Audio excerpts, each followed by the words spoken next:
पूरे आज़ाद कश्मीर में जो पिछले चंद दिनों से बहरान था, उसको अल्लाह ताला के फ़ज़ल से वज़ीर-ए-आज़म पाकिस्तान ने जो मुदाखलत की और उसकी मुदाखलत की वजह से जो वफाकी हुकूमत के वज़रा यहाँ पे आए और उन वज़राए कराम के साथ आज़ाद कश्मीर हुकूमत की कमेटी ने जो है वो मुज़ाकरात किए अवामी एक्शन कमेटी के नुमाइंदगान के साथ, और अल्लाह ताला के फ़ज़ल से ये मुज़ाकरात जो है वो कामयाब हुए। उसके ऊपर मैं वफाकी हुकूमत का, वज़ीर-ए-आज़म पाकिस्तान शहबाज शरीफ का, फ़ील्ड मार्शल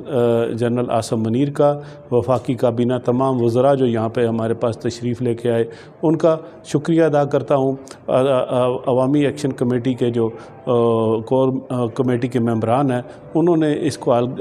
जिन्होंने इसको हल करने के लिए मुस्बत किरदार अदा किया, उनका शुक्रिया अदा करता हूँ और पूरी आज़ाद कश्मीर की आवाम को मुबारकबाद देता हूँ कि इस मुश्किल वक्त में जो है तमाम लोगों ने जिस तरीके के साथ जो है वो अच्छे तरीके के साथ जो है वो बिहेव किया और अल्लाह ताला के फ़ज़ल से ये बहरान जो है वो टल गया।